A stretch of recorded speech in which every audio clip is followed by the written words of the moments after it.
What's up, Commanders? We got some great news this week. We heard that Jayden Daniels and Terry McLaurin made it into the Pro Bowl. And we all know last season was a terrible season. And we didn't have anybody making it to the Pro Bowl. And this year is a completely different team.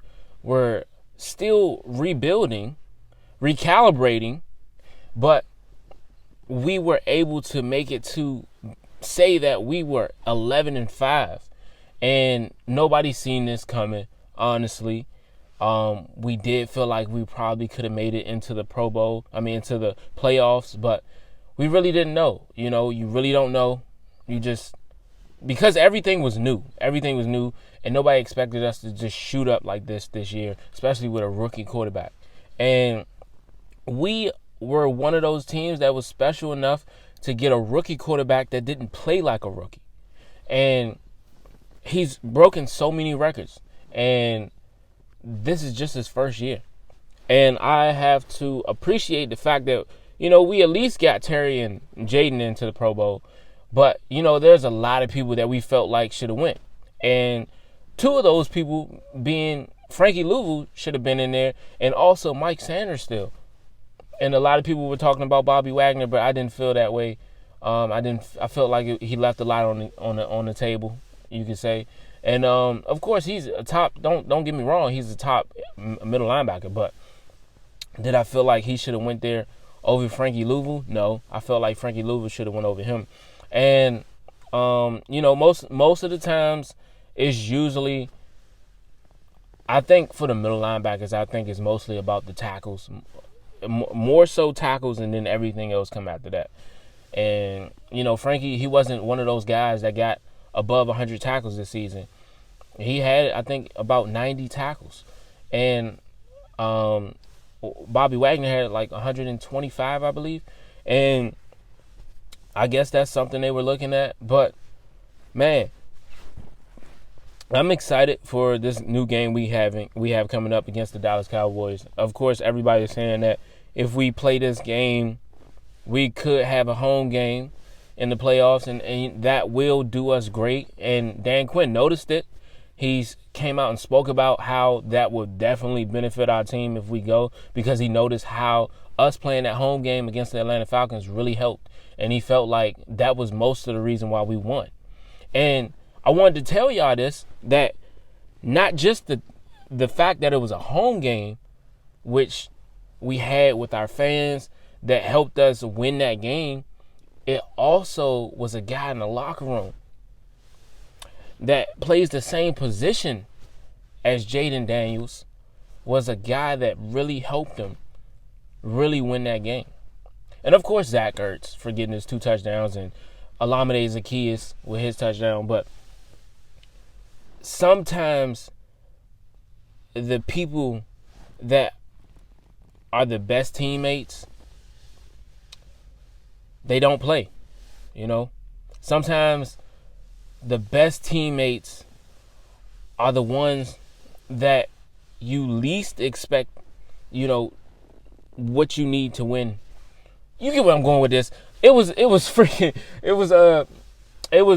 what is his name? Marcus Mariota.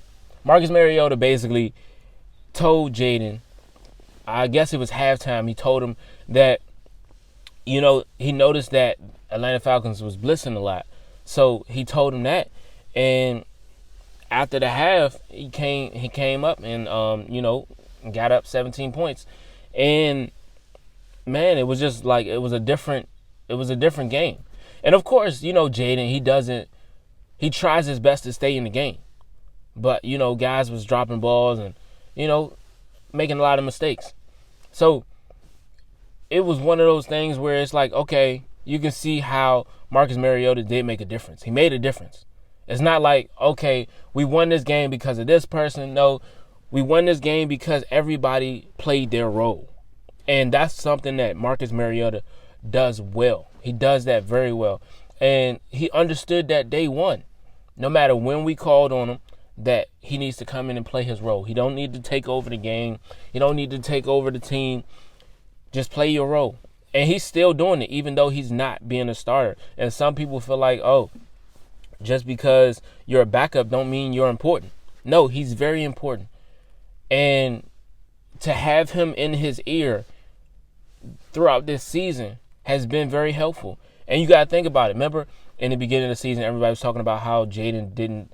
The biggest issue was that he wasn't going to slide when he needed to slide, or he wasn't going to get down or get out of bounds when he needed to. And he's been doing that. And of course, sometimes learning comes from experience. And I think that was perfect for him because, and I think it's a half and half thing. It comes from experience and also comes from learning from others. And then also not even half and half. Look, it's a combination of things. And it also it also comes from learning and listening from others. And that's what Jayden has been doing. He's been listening, learning. He's been learning from experience. And remember, I don't know what game it was. It was probably the second or third game where he got smacked. And he was like, yeah, you know what? It was probably, the rib injury. Rib injury was probably one of them. One of the reasons why he learned to slide. And one of the reasons why he said, you know what? I'm not going to go out here unless I need to. And of course, he has already ran for over 140 times. But before he did majority of that, he got hit and he got smacked and he learned, like, hold on, I need to slide. And you seen early on in the games that he was like, all right, cool, I know how to slide, or I know how to get out of bounds. And he's been doing that, and I applaud him for that. And the thing is, we have to appreciate what this team has done for us and what the coaching staff has done for us, and including, go ahead and add Marcus Mariota to the coaching staff. Just go ahead and add him there. He's one of the guys that's been helping Jayden develop. And if they decide to keep him next year, I would be happy because I feel like, it's kind of like, when you've been holding on to a certain crutch for a while and then it's gone and then you don't know who to lean on no more and then you just kind of fall out. But I don't know if that's going to be true for Jayden. I think he's been doing great. So if they did get rid of him, I think it'd still be fine, but he'll just keep in contact with Marcus Mariota. But I think what's very beneficial is us having Marcus Mariota. And, the fact that he plays the same way as Jayden, it only makes sense that we bring him back next year and we keep him. I think he only signed a 1-year deal, though. And I'm looking forward to what we have so far going into this playoff. And I feel like, I know a lot of people are going to disagree with this, but I feel like Marshawn Lattimore should play this next game only to get himself back up to speed. I know people want him to be healthy for the playoff push, but I honestly think he needs to get back out there if he's healthy. If he's completely ready to go, I think he should get back out there and just really knock off some of that dust. Because, of course, he played a really great game against the Saints, and they didn't even target him at all. So, that's something we had to think about. But you got to think about it. It was backups in. So, I guess backups, if I'm a backup, I'm not throwing to the guy that I know for a fact was just here, knows how I play. I'm not throwing to his side at all. And I know he's great at picking off balls, and he's great at reading what I'm going to do. So I'm not going to throw to his side at all. I think that had majority of what took place on why they didn't throw to his side. And then when it came against him playing in the Eagles game, he looked like Benjamin St. Juice out there. I'm not even going to hold you. Like, he had some plays, and then it was a lot of holding, a lot of penalties. And, on some of those plays, it was a little bit from both sides. But I honestly think he was rusty. And he was thinking about his injury. And, of course, he re-injured himself in that game at the very end, in the fourth quarter. So it just goes to show that, sometimes you want to wait it out, and sometimes guys want to come back from an injury. But you got to think about it. He's going to have to play even tougher. I don't even know if I can say that. He's going to have to play harder in these playoff games So the way he played in that fourth quarter in the Eagles game is how he's going to have to play every down in the playoffs. So I'd rather him be up to speed, give us your all in this last game, and then when it comes time for us to need you in the playoffs, we're going to have you. But then, it's also people that's thinking like, all right, nah, let's use him right now in the playoffs when we need him. And just let him go all out. And if he injures himself, he injures himself. But I don't know, man. I'm one of those people where I want you to be up to speed, not just come in and then, we lose you. I mean, but we can. Every play is really could be your last, or last for the season or last for that game. But man, that's how I feel about it. I feel like he should just get some reps in. He should be playing this next game. I feel like if anybody should be resting that we really need, it's Jayden. I feel like he should be resting. But I know we want to clinch this this playoff push and really have a home game for it. So I see why he would still play. And then of course it adds to his record. And man, I'm excited for what this team has done over this season.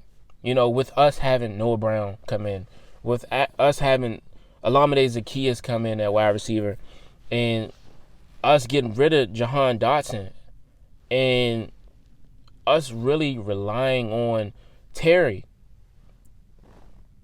It's been a lot. And then for us to have a rookie come in and do all of these things, it's like amazing that we were able to even do this. It just, and it really, honestly, for me, it really started in the Bears game. That's when it really snapped, and we really just took off. But let's not act like it really didn't start in the Bengals game. But man, that's when we really knew he was talented. And Jayden doesn't stop until the very last moment of the game. He doesn't stop fighting. And we really got to see that throughout this entire season. And no matter what, even the Dallas game we played, he was still fighting. And of course, so much happened to where we lost the game, but he was still fighting. And he doesn't give up.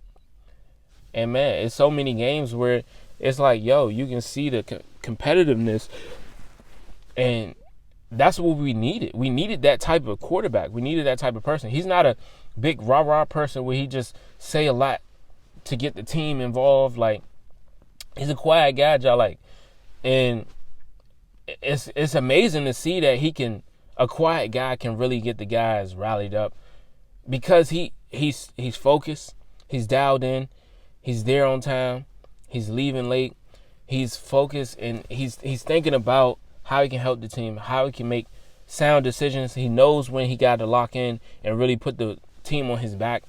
And he's done that many times throughout the season. And, last season, I was willing to accept Sam Howell. I don't know if everybody was feeling that way, but I was willing to accept mediocre, right? I'm like, dang, he threw for all these yards. He the one. He just threw for the same amount of touchdowns that he did interceptions. So I'm like, he good, man. Like, everybody just tripping. But no, he was terrible, bro.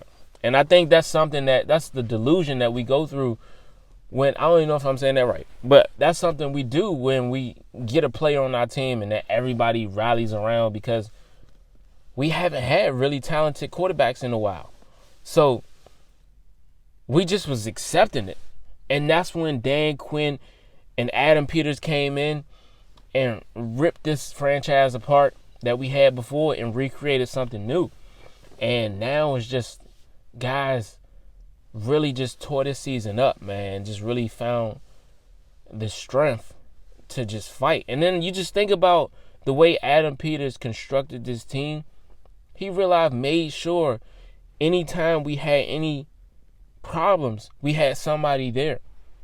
He got the best person to back up Jayden Daniels, Marcus Mariota. He got the best person to be in the middle of our defense, Bobby Wagner. Of course, he didn't play like last year, but this year he was perfect. He was all we needed. Then he brought in Frankie Louvu. a beast, an animal, a guy that was ready to go off. Then he brought in Jeremy Chin, who's been playing like Sean Taylor. And then not only that, but of course, he snuck in and got Marshawn Lattimore before the draft. Before the trade deadline. And then he went out and got Austin Eckler, a guy to give us some fight on the offense. Besides just Brian Robinson beating the defense up, he gave us some guy that has a fire behind him. And I feel like this team really got started because of Austin Eckler. His fire, his tenacity, like he was ready to go, bruh. And it was just his energy like sparked the whole team up in the beginning of the season. And then also Frankie Louisville too on defense. And then Mikey Sanders still. And I didn't expect him to be that great. And then on top of that, get a guy like Noah Igbenogany to really get to, by the end of the year, get to his potential, where he could be. And he hasn't been able to show that when he was with the Dolphins. And we starting to see that first round pick mentality, because that's what Noah Igbenogany was. And then get Noah Brown off the waiver. And it's like, like he's making stuff work with, in a way, just regular talent. What Steve Smith called people, he called him a jag, man. Just a guy. We got a whole bunch of just a guys, but when you have a culture around them and guys that want to fight, they ain't just a guy no more. This is a team. So these guys are doing everything they can to make it happen. They did all this. And then, people said we won in the draft. And we also won in free agency. So, just amazing. It's just amazing what a general manager could do for a team. And I'm not, just because I'm talking about general manager Adam Peters, don't mean I'm like discrediting anybody else. I'm just saying, when you think about him coming here, picking all these guys, using every last draft pick he possibly can, moving stuff, getting rid of a second-round draft pick to get more draft picks, to get an extra draft pick, to move back, like stuff I would have never thought would work. And it worked. It got us Jerzon Newton, Mike Sanders still. And then it really, and then think about Jerzon Newton, right? How he came at the right time. Because Jonathan Allen got injured and couldn't play majority of the season, and Jerzon Newton stepped up and has been doing phenomenal since he came in. And then Dorrance Armstrong, he's been doing good, man. Like of course we know we need top tier caliber defensive ends, but think about what we were able to do with these guys. Cleveland Farrell, Dorrance Armstrong, Dante Fowler, guys that were looked at as, all right, they done. And look at Dante, bruh. 10.5 sacks later in 1 year. And it's just phenomenal. And he's about to reach his career high. And he's about to break his career high, is what I meant to say. And it's just phenomenal, man. And I'm just excited to be a part of this team. Look, I'm on the team too. And, man, I can't wait to see what's next. And like I said before, man, everybody makes a difference on the team. You can't just sit there and say, he's a backup. He's not, nobody's worried about him. No, he's going to make a difference. And Marcus Mariota has made a difference. And we're about to see what this team can do in playoff. And I think we're going to win this game against the Cowboys. One, they're not going to have CD in there, so we don't got to worry about CD.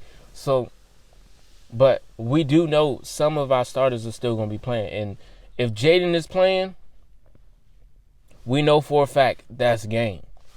Think about it. Just think about it. And like I say all the time in the end of my videos, I just started saying it. But, man, get to know God, man, because you never know when your last day is going to come. And you want to be ready, man. So try to read the scripture, pray, talk to God each day, man. And guess what, man? I'm out.